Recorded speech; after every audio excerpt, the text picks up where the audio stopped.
Welcome, Class 10 students. Have you ever wondered about the amazing changes happening all around us? Today, we're diving into the fascinating world of chemical reactions. Let's start with a mystery. Take a look at this old bicycle. It's been left out in the rain, and something is definitely happening to it. But what exactly? Have you ever wondered why milk turns sour? Why iron rusts? Or why fireworks burst with bright colors?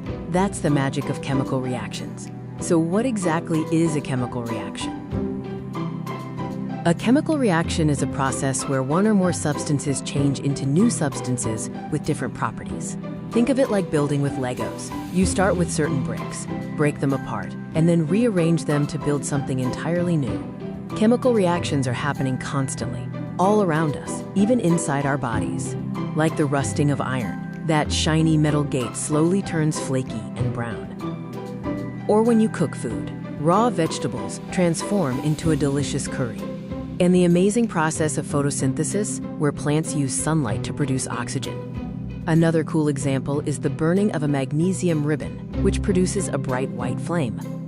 Now, it's important to understand the difference between physical and chemical changes. A physical change is when a substance changes its form, but not its chemical composition. Like ice melting into water, it's still water. But in a chemical change, a new substance is formed. When paper burns into ash, you can't easily turn that ash back into paper. So remember, with physical changes, there's no new substance.